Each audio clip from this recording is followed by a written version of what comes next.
عثمان رضی اللہ تعالیٰ عنہ سے روایت ہے، وہ فرماتے ہیں کہ ایک دفعہ رسول اللہ صلی اللہ علیہ وسلم وضو فرما رہے تھے اور ہم صحابہ کرام رسول اللہ صلی اللہ علیہ وسلم کے ارد گرد بیٹھے ہوئے تھے۔ جب رسول اللہ صلی اللہ علیہ وسلم نے وضو مکمل کیا تو وضو مکمل ہونے کے بعد رسول اللہ صلی اللہ علیہ وسلم نے صحابہ کرام سے فرمایا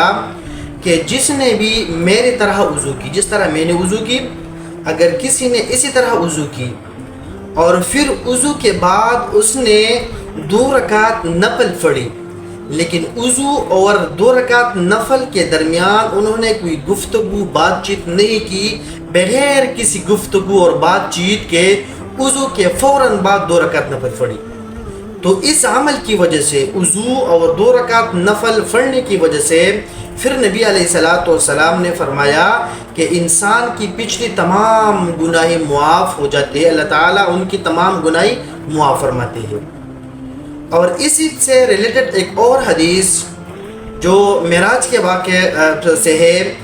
کہ رسول اللہ صلی اللہ علیہ وسلم جب معراج کے موقع پر اوپر گئے آسمان، اور پھر آسمان میں رسول اللہ صلی اللہ علیہ وسلم نے جنت کا وزٹ کیا، تو جنت میں رسول اللہ صلی اللہ علیہ وسلم نے اپنے آگے کسی کے پاؤں اور جوتوں کی آواز سنی، تو جبریل امین سے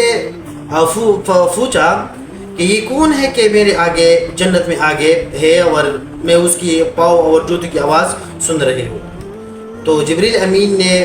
رسول اللہ صلی اللہ علیہ وسلم سے فرمایا کہ یہ بلال رضی اللہ تعالیٰ عنہ ہے۔ جب رسول اللہ صلی اللہ علیہ وسلم واپس دنیا آ گیا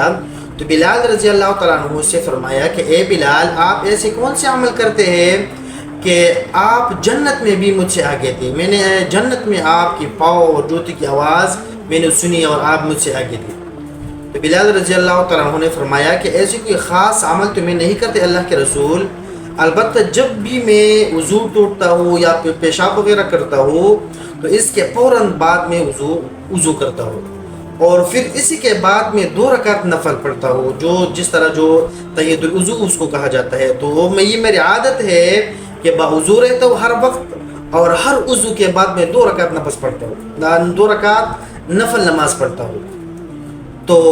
رسول اللہ صلی اللہ علیہ وسلم نے فرمایا کہ یہ وجہ ہے کہ آپ مجھ سے بھی جنت میں آگے تھے۔ تو ان دونوں احادیث کا مطلب یہ ہے کہ ہر وقت باوضو رہنا، اور دوسرا وضو کے بعد 2 رکعت نفل نماز پڑھنا،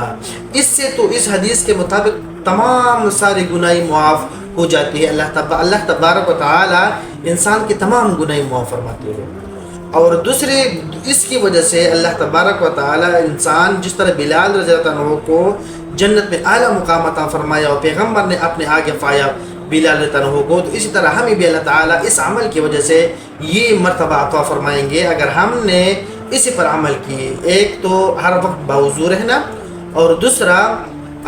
وضو کے بعد 2 رکعت نفل پڑھنا۔ تو ہمیں بھی چاہیے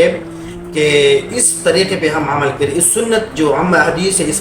پر ہم عمل کریں، نہ کوئی پیسے وغیرہ خرچ ہوتے ہیں، نہ کوئی توانائی خرچ ہوتے ہیں، تو ہمیں بھی چاہیے کہ اس پر عمل کریں، اور اس کا جو اجر و ثواب ہے کہ وہ اللہ تعالی ہمیں عطا فرمائے۔